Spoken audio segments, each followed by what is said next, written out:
मेरे पापा जी जो कि पूरे परिवार का पालन पोषण करते थे, एक एक्सीडेंट में उनका देहांत हो गया। डिग्री तो सिर्फ नाम की है, ठीक है। अगर आपको स्किल्स नहीं आती तो वो आपको रखेंगे ही नहीं जॉब में। इसलिए मैं अपना कुछ करना चाहती हूँ और लोगों को सिखाना भी चाहती हूँ। कोई भी कपड़ा किसी भी टाइप का पसंद आ जाता है, अगर मेरे को वो सिलना आता है तो मैं उसे खुद सिल सकती हूँ। मेरे को बाहर पैसे बर्बाद नहीं करने पड़ेंगे।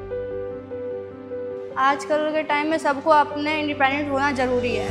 मेल फीमेल इसमें कोई नहीं है, सबको होना चाहिए। क्योंकि आजकल का माहौल बहुत ज़्यादा ख़राब है, आप सभी को ये बात पता है। तो ये हैगा, गर्ल्स को ज़्यादा सपोर्ट मिलना चाहिए इन चीज़ों के लिए। उनको फुल फ्रीडम दो, फैमिली भी सपोर्ट करे इन चीज़ों के लिए।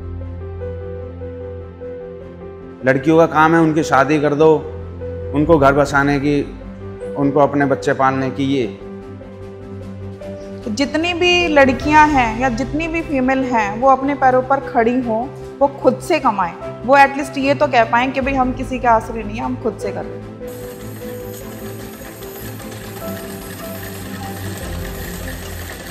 और सिलाई वगैरह, ब्यूटिशियन का काम वगैरह मैं 12th तक कर लूँगी। उसके बाद मतलब मैं ये सब इसलिए सीख रही हूँ ताकि बाद में मेरे को कोई दिक्कत ना आए। जैसे कि मेकअप वगैरह करना है किसी का तो मेरे को कोई दिक्कत ना आए। सिलाई इसलिए सीख रही हूँ ताकि मैं अपना उधड़ा बुना कुछ भी सीख सकूँ। करंटली अभी चल रहा है कि जॉब ना मिल नहीं रही है लोगों को, है ना।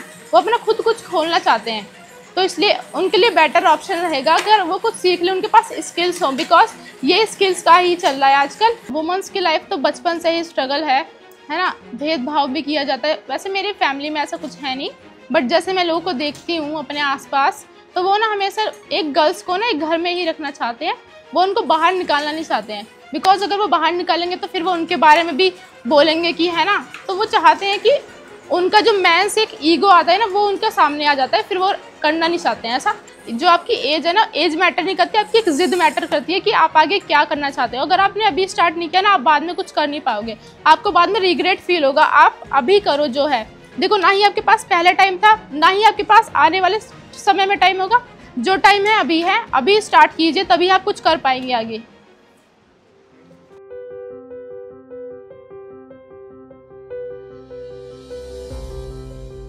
घर वालों का पूरा सपोर्ट है। जैसे आजकल में ये होता है कि पेरेंट्स सोचते हैं गर्ल्स को बहुत माहौल अच्छा नहीं है, तो गर्ल्स को जितना हो सके सेफ्टी के साथ रखें। यहाँ पर भी होता है कि जैसे कोई बॉयज़ आता है, यहाँ पर मैम पर्सनली खड़ी रह के कराती हैं जो चीज़ भी होती है। पूरी सेफ्टी का भी ध्यान रखते हैं, घर पे भी पूरी बातों को बताते हैं। टाइम टू टाइम घर पे कॉल करके भी इन्फॉर्मेशन देते हैं हर चीज़ की। मुझे यहाँ के बारे में मेरी बहन से पता चला था। उन्होंने बताया था कि यहाँ पर बहुत सारी चीज़ें सिखाई जाती है। जैसे सिलाई ले लो, टीचर भी यहाँ की बहुत अच्छी हैं। एग्जाम्पल फॉर हमारी मेघा मैम है, आंचल मैम है, यहाँ की हेड जो हैं वो भी हैं, बहुत अच्छी हैं। टाइम टू टाइम प्रोग्राम कराती है, बच्चों को मोटिवेट देती हैं।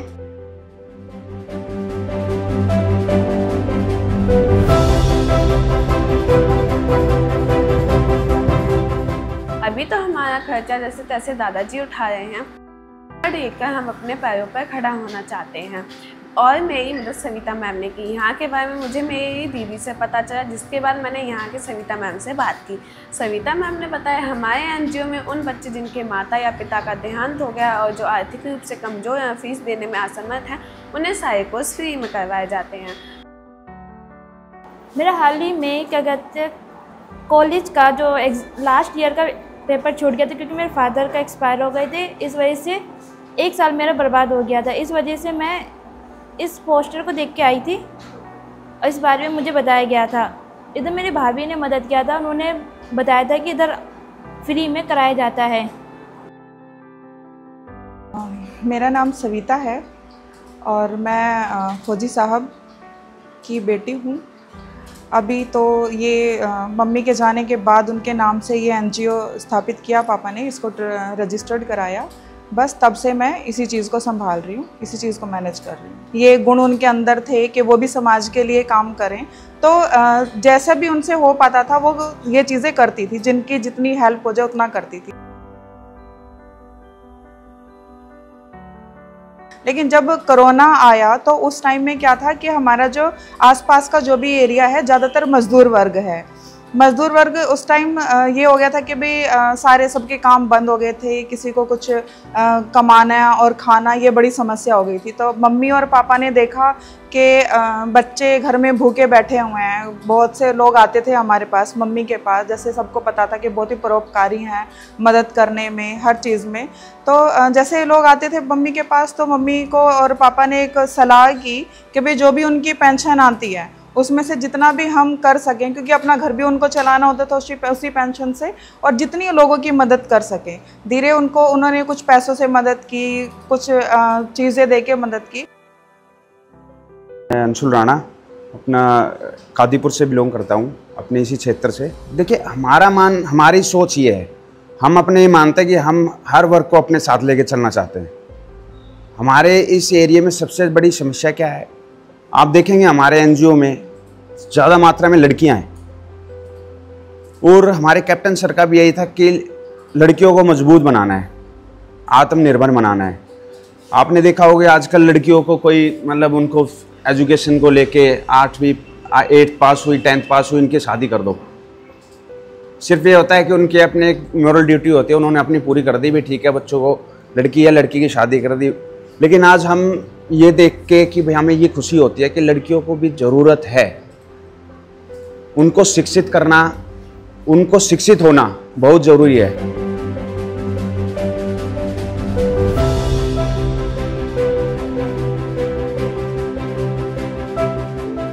मम्मी ने सोचा, पापा ने सोचा कि भाई कुछ ऐसा किया जाए जो एक परमानेंट चीज़ हो। जैसे महिलाएं आती थी कि भाई घर में ये चीज़ नहीं है या वो चीज़ नहीं है। मम्मी ने सोचा, मम्मी को सिलाई आती थी उस टाइम, मम्मी ने सोचा कि भाई ठीक है कुछ किया जाए, इसी पे विचार चल रहा था। लेकिन अनफॉर्चुनेटली कुछ चीज़ें ऐसी हुई कि मम्मी को कोरोना हो गया। कोरोना काल में ही, कोरोना से ही मम्मी चली गई। वो टाइम हमारे परिवार के लिए काफ़ी दुखद था, लेकिन धीरे धीरे उससे निकले हम। लेकिन जो सोच थी मम्मी की, वो पापा उसी पे मनन करते रहते थे कि भाई जो विचार बना था, जो चीज़ें बनी थी, उसको हम कैसे आगे बढ़ाएं। और मम्मी का ये था कि भाई हम भी सोच रहे थे कि जैसे मम्मी का पूरा जीवन समाज सेवा में ही गया है, तो उनकी विचारधारा को कैसे आगे बढ़ाएं। नमस्कार, मेरा नाम नरेंद्र है। मैं राजबाला मेमोरियल ट्रस्ट में सचिव के पद पे हूँ। महीने में 1-2 विजिट हम करते हैं, जैसे गौशाला हो गई, वहाँ पर उनको खाना वाना देना हो गया, और आसपास जो रूरल एरिया है जहाँ पर ये झुग्गी बस्ती वाले हैं, वहाँ पर भी हम विज़िट करते हैं, और उनको जो भी सहायता होती है, नीड होती है, वो चीज़ हम पूरा करने की कोशिश करते हैं। वहाँ पर प्रायोरिटी तो सबसे ज़्यादा हम देते हैं जैसे वुमेन एम्पावरमेंट की बहुत ज़्यादा ज़रूरत है कि औरतें भी, लड़कियाँ भी अपने पैरों पर स्टैंड हो सके, कोशिश करें वो। तो हम ज़्यादातर यही कोशिश करते हैं कि वुमेन्स को हम अप्रिशिएट करें, उनको जैसे पढ़ाई लिखाई के लिए ट्यूशन उनको फ्री करवाएं, वहाँ पर उनको जो चीज़ अवेलेबल नहीं है वहाँ पर वो चीज़ प्रोवाइड करवाएं। वुमेन एम्पावरमेंट के ऊपर हम ज़्यादा फोकस कर रहे हैं। हमने सिलाई शुरू करने के बाद काफ़ी फ़र्क पड़ा लोगों के जीवन में। वहाँ पे महिलाएं भी आई हैं, लड़कियां भी आई हैं, जैसे पढ़ाई पूरी कर ली है उन्होंने शुरू किया हमारे पास से। फिर हमने यही कोशिश की जो हम लड़कियां या जो महिलाएं हमारे पास से सीख रही हैं वो उसको आगे बढ़ाएं। फिर जैसे पापा की पेंशन भी आ रही थी, चीज़ें चल रही थी, धीरे धीरे हमने, बच्चे बोलते थे कि मैडम अगर हम सिलाई शुरू करते हैं अपने घर में तो एक काम और होना चाहिए, जैसे ब्यूटी पार्लर का काम है।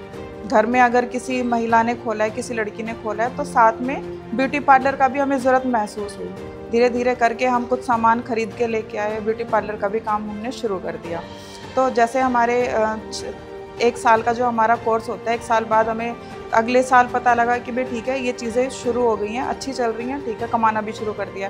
जो महिलाएं आती थी वो बताती थी कि भाई अभी हमने घर में रह के ही अर्निंग शुरू कर दी है, काम शुरू कर दिया, ठीक है, वो भी मन को काफ़ी संतुष्टि मिलती हुई।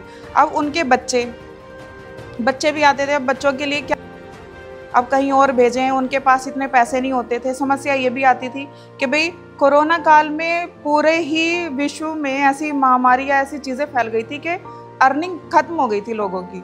अब पैसे नहीं है लेकिन बच्चों को कामयाब करना है, उसके बाद पापा ने एक लोन लिया, लोन लेके 8 सिस्टम खरीदे, कंप्यूटर सिस्टम, हमने कंप्यूटर शुरू कर दिया। उससे इतना मतलब अच्छा प्रभाव पड़ा, महिलाएं इतनी मन को शांति या फिर इतना अप्रिसिएट करके जाती थी कि अंकल जी आपने फ्री में हमारे लिए ये चीज़ें की हैं, सिलाई भी आपने कर दी है, पार्लर भी आपने कर दिया, अब हमारे बच्चे भी कंप्यूटर सीख रहे हैं। 2 महिलाएं तो बल्कि हमारे पास ऐसी आई जिनके हस्बैंड कोरोना काल में चले गए थे और यहाँ से कंप्यूटर कोर्स करने के बाद उन्होंने जॉब शुरू की। उसके बाद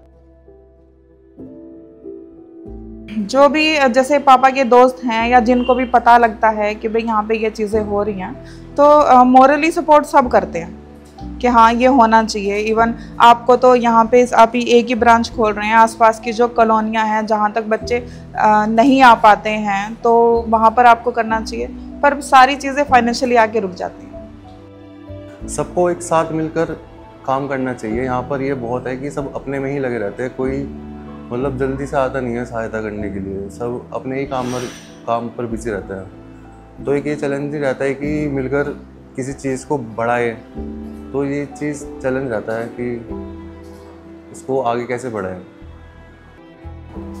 मैं धन्यवाद करती हूँ इस ट्रस्ट की मैनेजर को, सविता सिंह जी को, और इस ट्रस्ट के संस्थापक श्री अनंतपाल सिंह जी का।